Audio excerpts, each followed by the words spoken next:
Thank you for starting us off with that great music. That happens to be one of my favorites. When I was old enough to start raising my hand at those hymn sings, that was my choice. I think it used to be 300 in the red hymnal. Good morning. It's so good to be here with all of you, and for those of you who are on live stream, thank you for joining us. It's good to worship with you. I'm Kim Kaufman, and I have been here for a while as I grew up here. My mom and dad, Mel and Carolyn Sternholm, and my husband, Tim Kaufman. And I grew up here as a child, and Tim and I raised our kids here. So it's definitely my home community. And for those, and then we have some announcements. Did we get the screen up yet? Okay. So without the visuals, I'll try to be clear on these announcements. So after the service, like usual, our tradition is to have coffee and donuts across the way in the fellowship hall.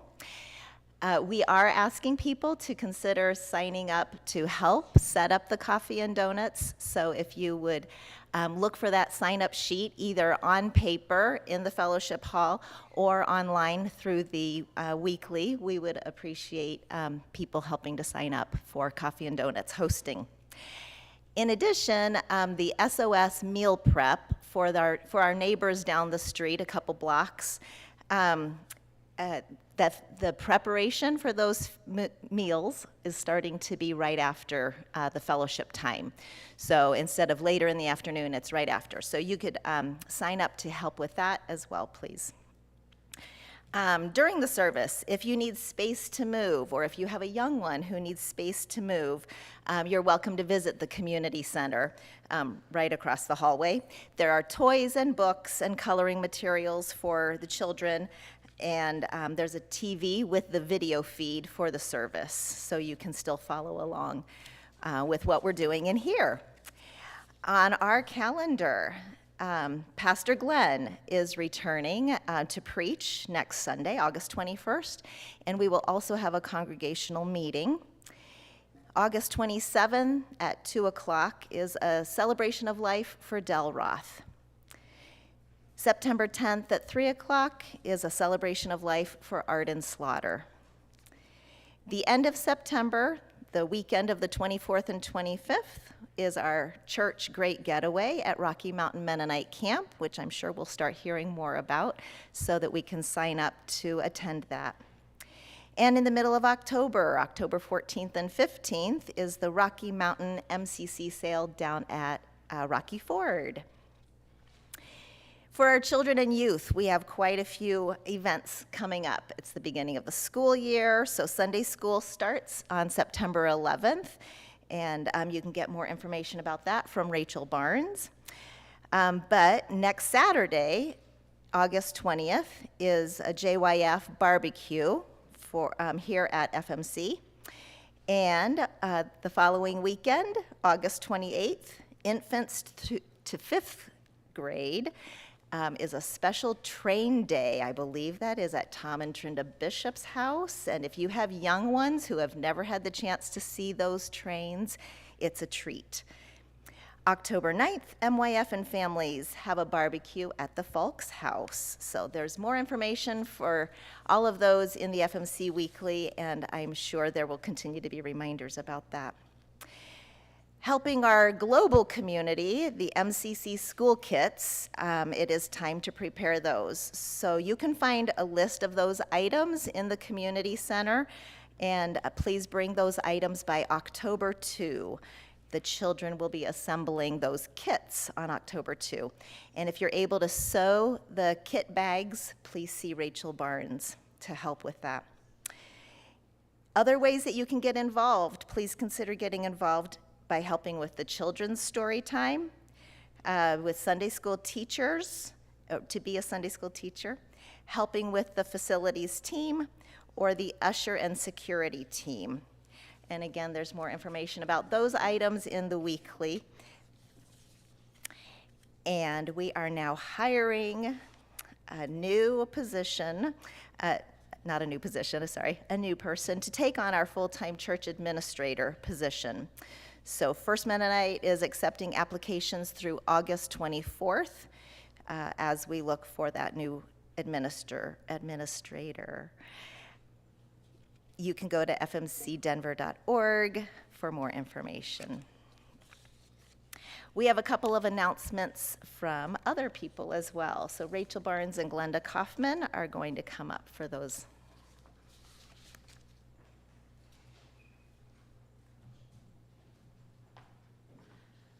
All right, so good to see everybody. We're making a lot of headway getting ready for Sunday school. We still need another teacher for the 3rd through 5th grade class. It's a nice group of kids. It's small. It's about 5 kids. So if anyone's interested, we especially need someone for the first day of class. So even if you just want to teach one time, if you could do it September 11th, I'll be very grateful. So if you're interested or know of anyone who's interested, let me know. I've gotten some good tips of people to contact. So either way, that's fantastic. And I'm just really excited. We have a lot of fun activities coming up. And so just, yeah, if you'd like to get involved, we have all sorts of ways you can help out. So let me know. Thanks. Hi, Glenda Kaufman. And Kim pretty much gave my announcement already, but just the reminder that I'm on the search committee looking for Marie's replacement for the church administrator. And just a couple things, if you know someone who you think might be a good fit, make sure, pass it on to them. We have not had any applicants yet, so we will start searching further out, but if you think of somebody that you know may be interested, make sure you pass it on to them. And they do not need to be a member of the church here, so just want to make sure people are aware that, they don't have to go to any of the Mennonite churches necessarily to have that job, so it's not a requirement at all to be a member here. So if you have any questions, you can find me after the service or contact us, but again, all the information about the job is in the weekly and on the website. Thanks.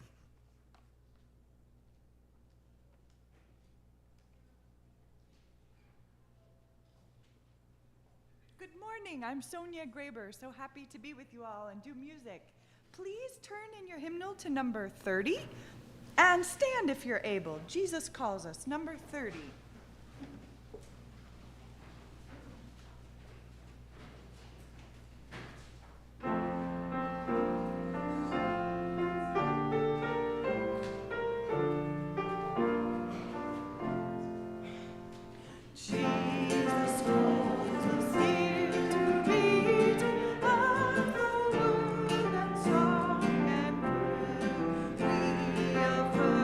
God's presence.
I believe this next part is in your bulletin.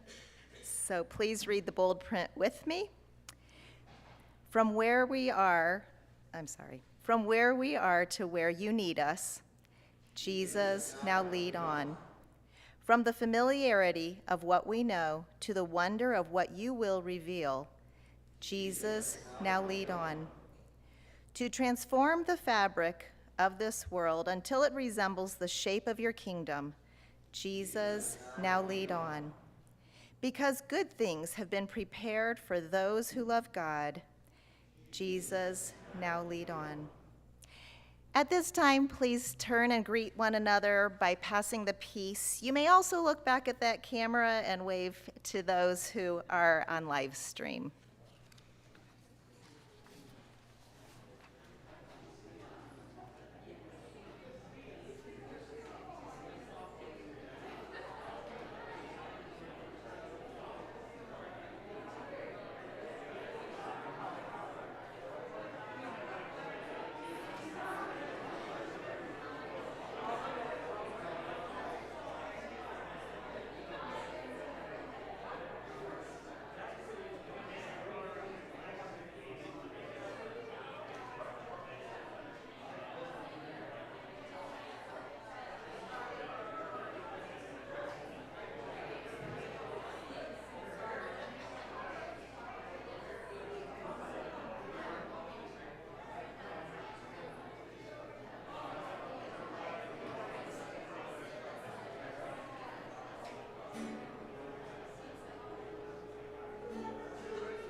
All right. Good morning, you guys.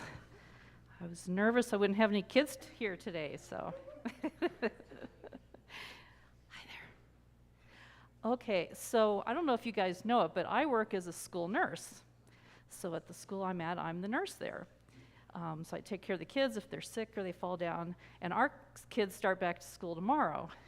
So I've been thinking a lot about school. So one of the things I was thinking about, and I found a book about, is all the different ways that kids get to school. So I thought we'd look at some of these pictures.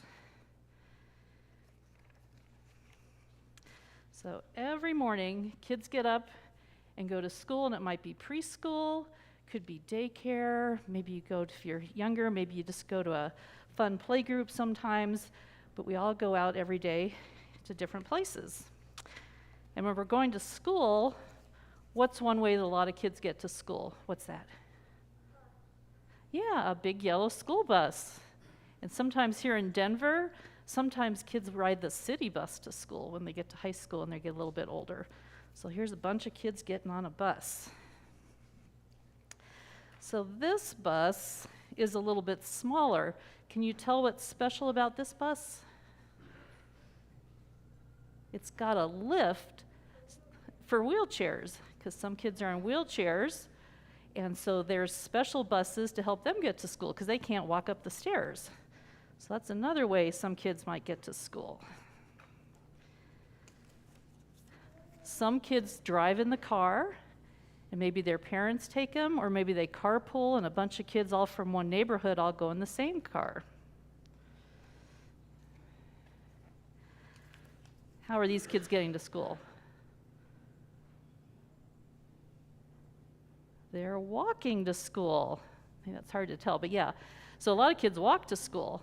And then we got the little crossing guard here. If you've ever driven past a school in the morning, you see someone there helping the kids safely cross the street. Yeah, that's an important job, having the crossing guard there. So a lot of kids walk to school. In big cities, some kids might take the train or the subway to school. So these kids are all getting ready to get on the subway.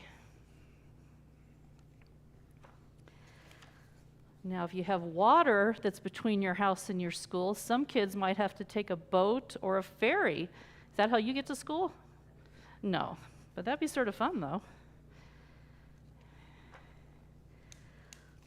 A lot of kids might ride their bike to school, or this is an unusual bike. It's called a rickshaw. So there's like a whole family on that big bike. But that's a different way that people might get to school. And no matter how they get there, they all meet up with all their friends and all gather together at school to have a fun day. So then I also found this other book. I'm just going to show you a few more pictures, because these are ways kids in other countries might get to school. Find the first one here. So how is this person getting to school? Yeah, they're in a rowboat. They live so far away. This was in Panama. So these are all real kids and how they get to school. And so they go, and he goes and he stays with another family for like a month at a time because it's so far away. So his parents take him in a rowboat. And what about this one? How are these kids getting to school? Exactly, they're riding a snowmobile. So up in Canada, if they're far away and don't have good roads, they might ride their snowmobile to school. Again, that sounds sort of fun, huh? So this one, you see them way up here high in the sky? Yeah, they're in a gondola. So this one is in Bolivia. They're riding in the gondola. That sounds sort of fun, being way up over the city to get to school. So can you tell what these people are doing to get to school? That one's sort of hard. They're climbing down ladders. This is a big cliff, and there's all these kids climbing down the ladders. This is in China. And they go to school for 2 weeks at a time before they go home because it's so far away. That looks sort of scary to me. I don't think I'd want to have to climb down that ladder to get to my school. A couple more. So here's a whole group of kids walking. Can you see these big footprints here? This is in Kenya. So these big circles are footprints. What do you think in Africa might make big footprints like that? Or think that could be one thing. Big gray with a long trunk. Elephants. They have elephants near their village, so they walk in a group because that makes them safer so they can watch for the elephants that might come by. That would be sort of scary. This person's walking across, this is in Nepal, and they're walking across this wire bridge, and that's how they have to get across from one side of the river to the other side. Just a couple more. I like this one again. She's walking, but this one is in Bhutan, and she has to walk for 3 hours to get to school. Do you think you have to walk that far to school? Yeah, me either. So, but they want to get to school, and then the last one is what is she riding? Can you see? Yeah, they're riding on a horse. So she has to ride on horseback, and this one was in El Salvador. She's riding horseback to get to where her bus is because she's so far away. So there's all sorts of ways that kids all over the world get to school, but they know it's important, so they get there whatever it takes. So we're sort of lucky here because we can just walk or jump in our car or ride our bike to school. But just remember that even though we all get to school differently, those things that are different is what makes us special and makes the world so great.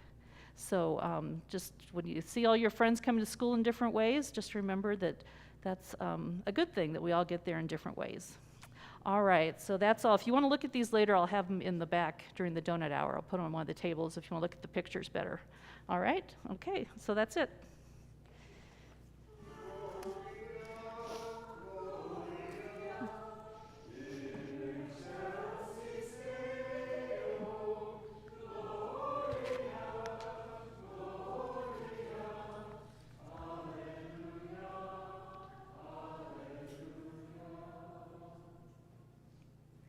Please join me for the invocation. God of every place, some of us see you today from mountains of joy and confidence, mountains of gratitude and praise. Some of us seek you today from valleys of grief or doubt, valleys of loss or exhaustion. And in all places, there you are with us, nudging us onward. When we descend from the heights, show us your presence on the ground. When we rise from the depths, show us the light of your way. Meet us all on the path made by Jesus. Amen.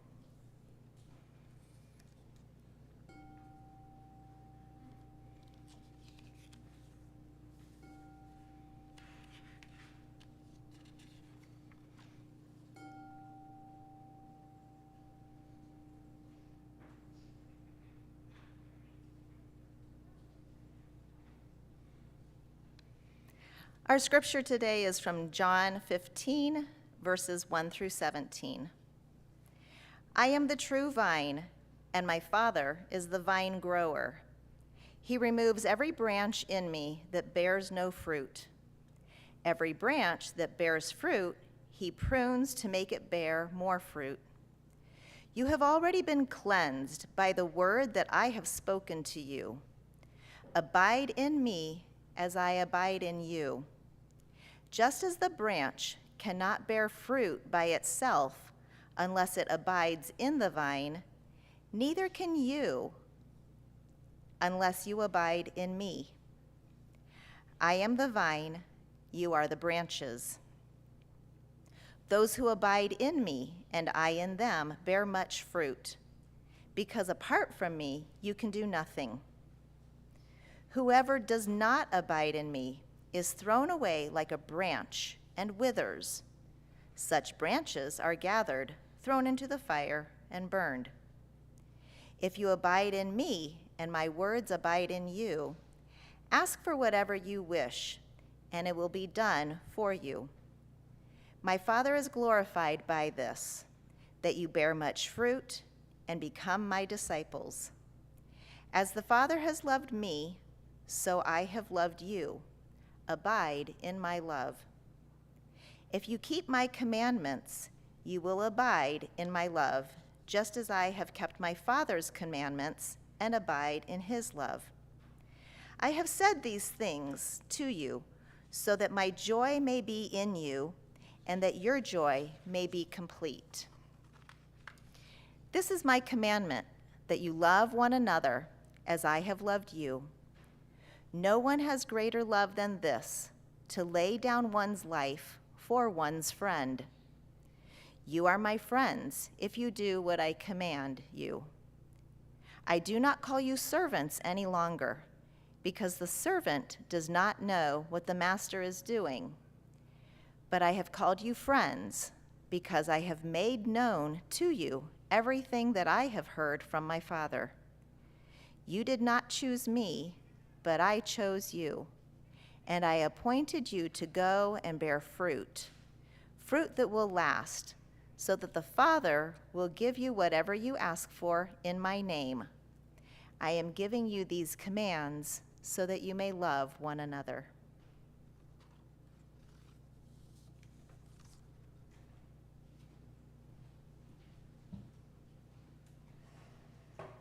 In preparation for Jordan's message this morning, turn with me to number 522, "O Blessed Spring."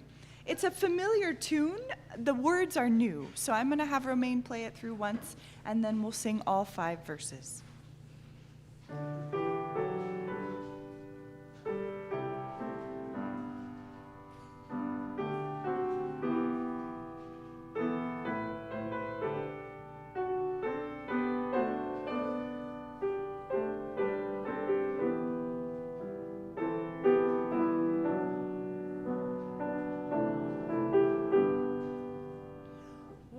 Blessed spring, where word and sound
Good morning, everyone.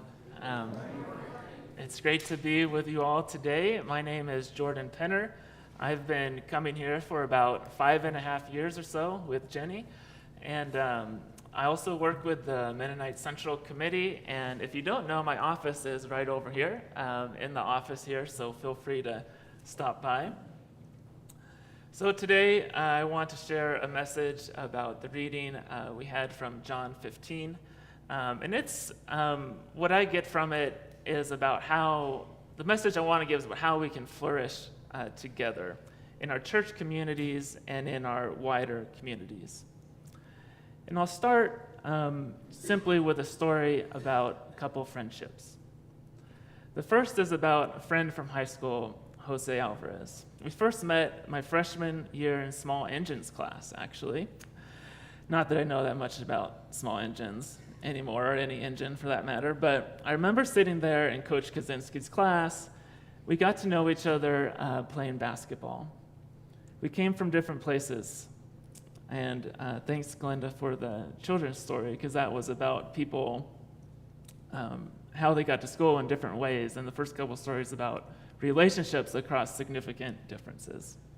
He was from a different place, from Orange Cove, whereas I was from Reedley. Orange Cove was, even compared to Reedley, overwhelmingly Latino, with a big migrant farm working population.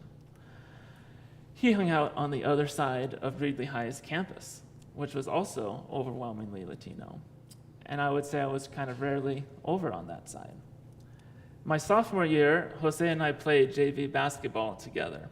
And we'd sit on the bus together, and for some unknown reason that I think only makes sense to high schoolers, somehow we developed this tradition of before every game, looking each other in the eyes and going, "Rip 'em up." That was how we got pumped up for the game. At some point, I started driving Jose back to Orange Cove after games and some practices when the bus wasn't available. And we'd drive through miles of citrus trees.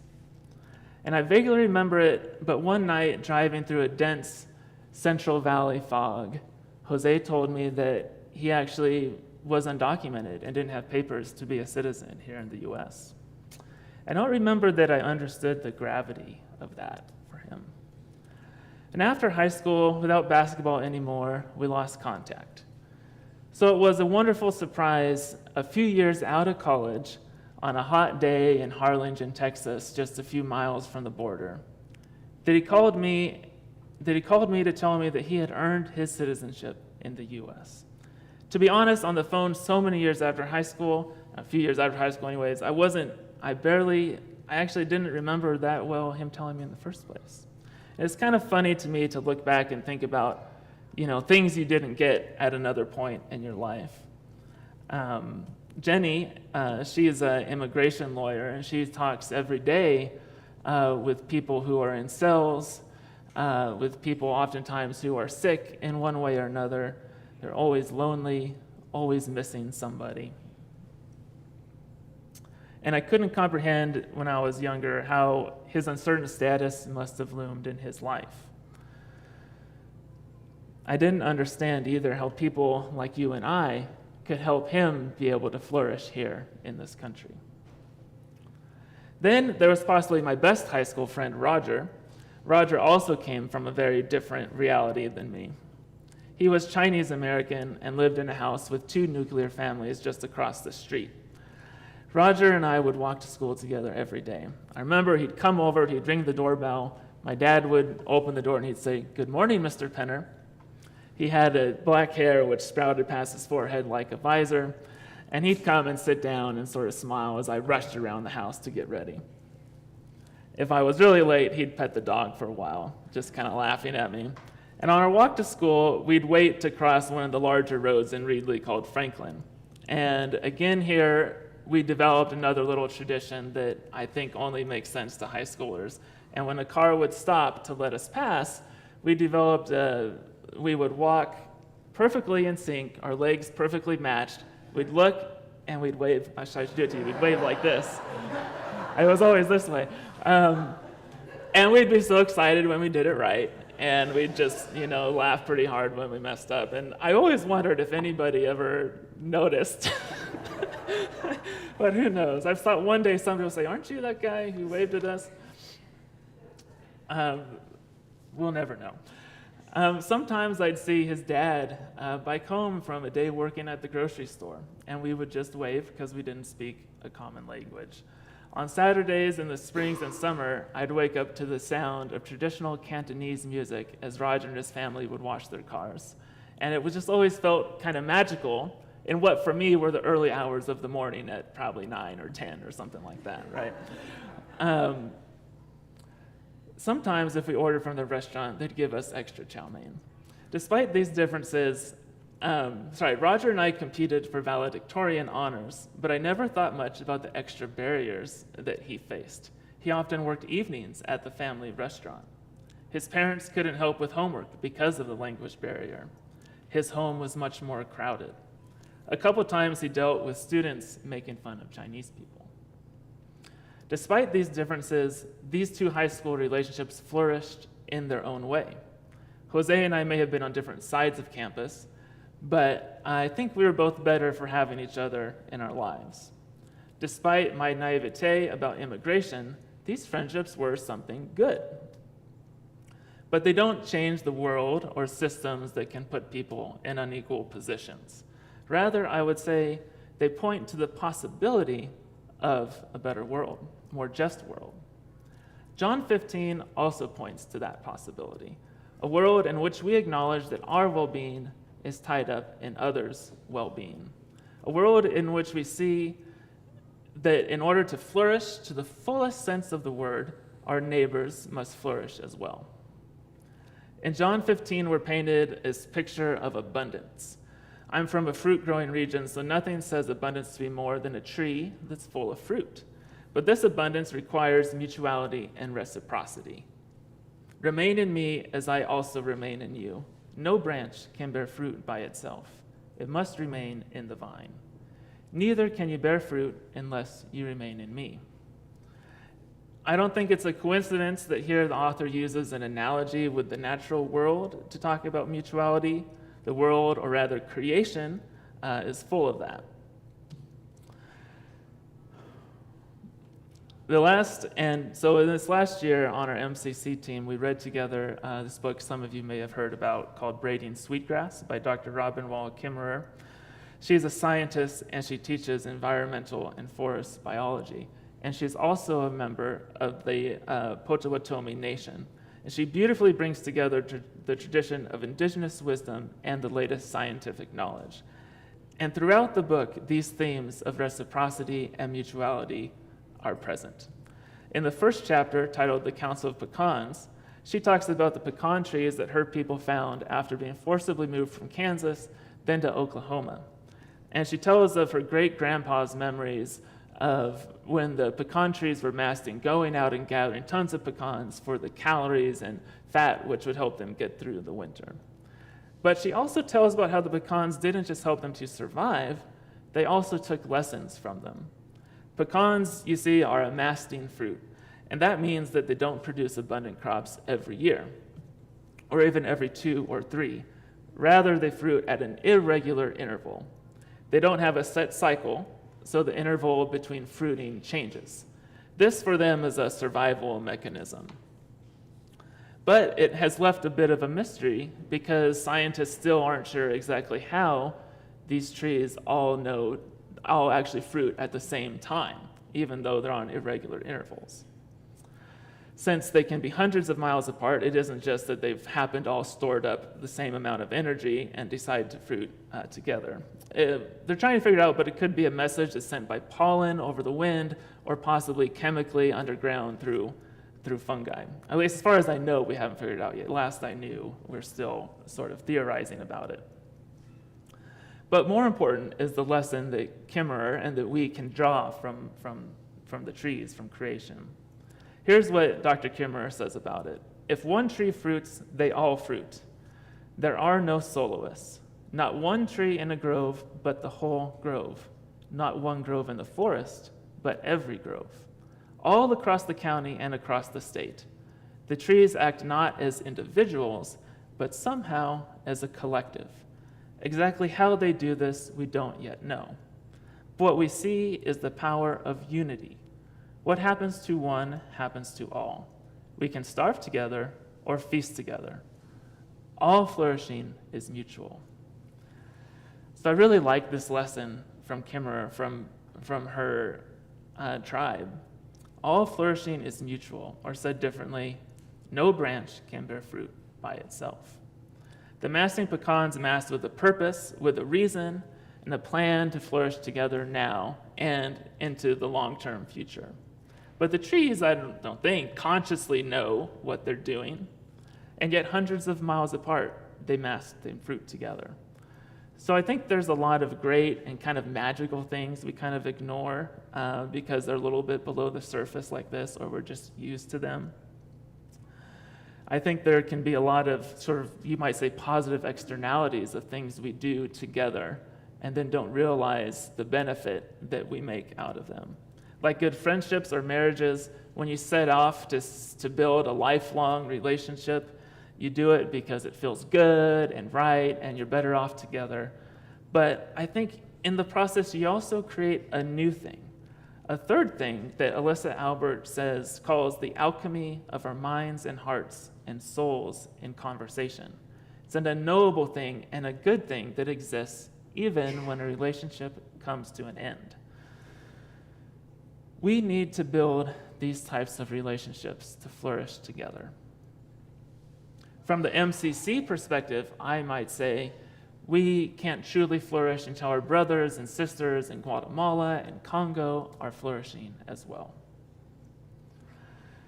So I think that like these pecan trees, this mutual flourishing can come from effort and purpose, but not always because we're consciously aware of exactly what we're trying to create together. We don't have to have the perfect plan.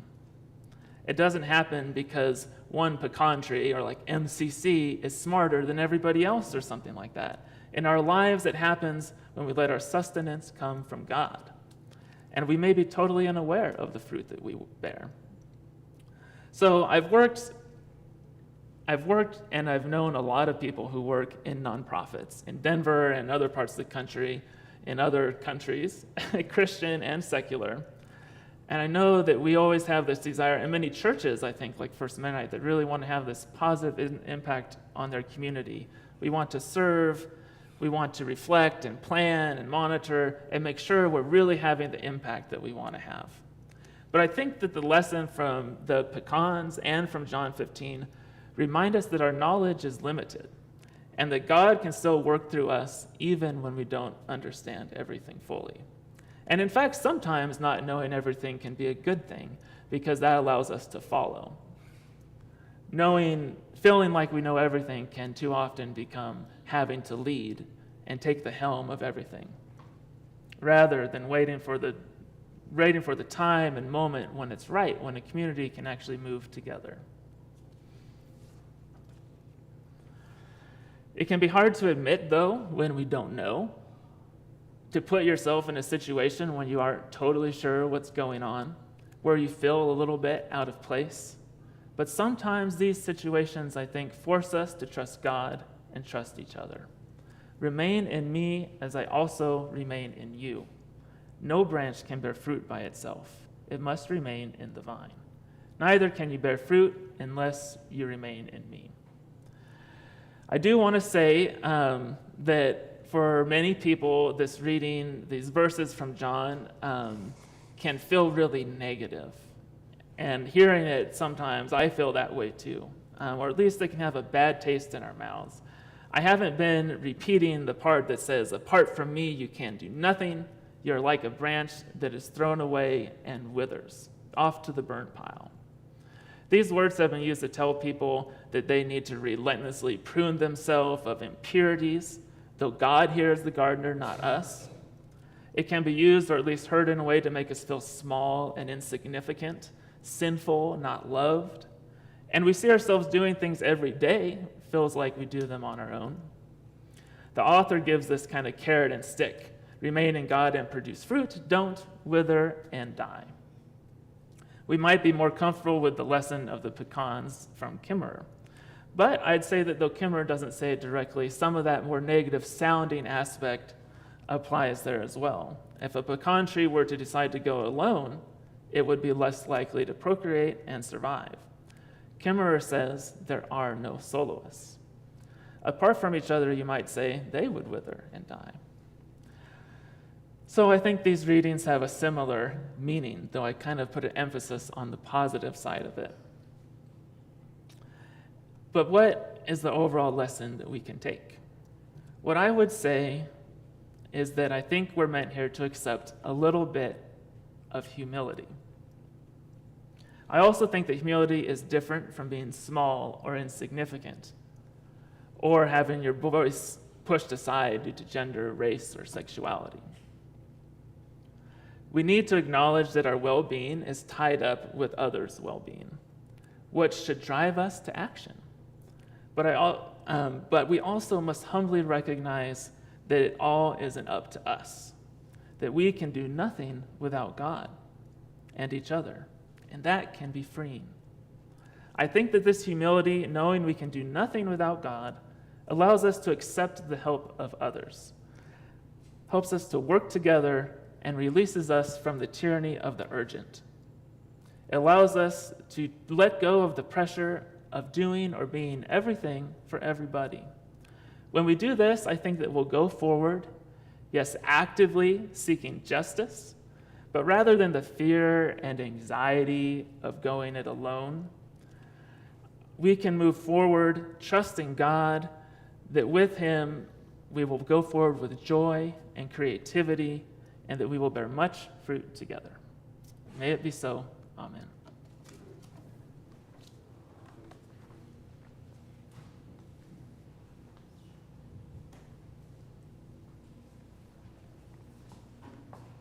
For our hymn of response, turn to 628. What a friend we have in Jesus.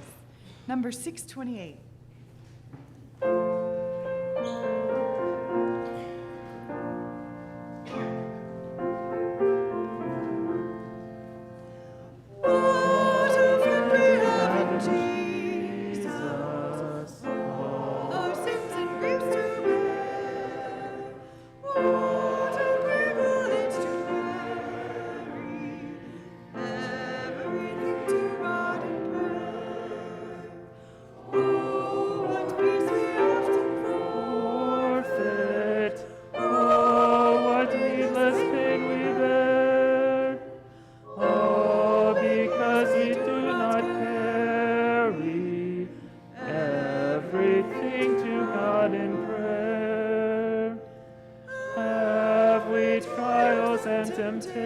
Temptations, is there trouble anywhere? We should never be discouraged. Take it to the Lord in prayer. Can we find a friend so faithful, who will all our sorrow share? Jesus knows our every weakness. Take it to the Lord in prayer. Or we repent heavy laden, cumbered with a load of care. Precious Savior, still our refuge. Take it to the Lord in prayer. Do thy friends despise, forsake thee? Take it to the Lord in prayer. Jesus' hands will take and shield thee. Thou wilt find a solace there.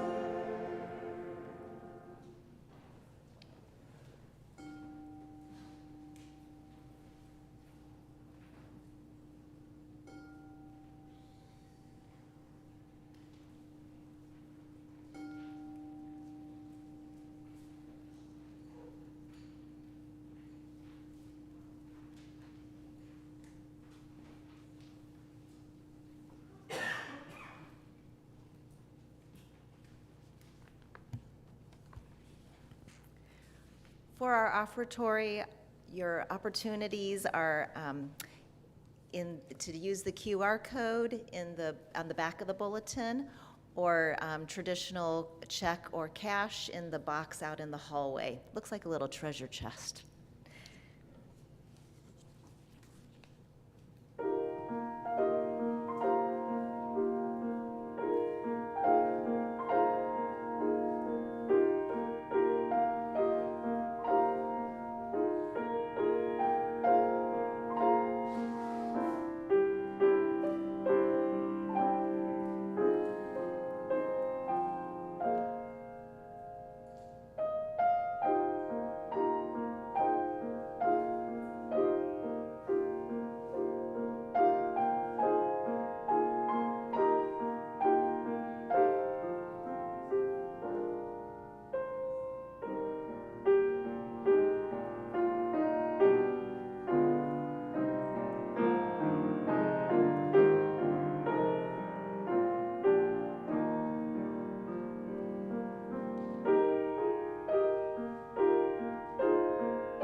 Please receive the benediction. Lord, you are the vine, we are the branches. May we draw our sustenance from you and each other. And may we have great joy and humility as we follow your way.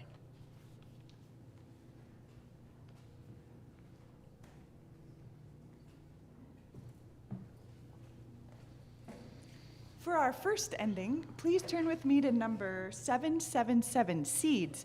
It's actually the song that was the theme song for the regional conference that was here a couple of weeks ago. So if you were here for that, we sang it. We're going to sing it through just a couple times this morning. Please stand if you're able.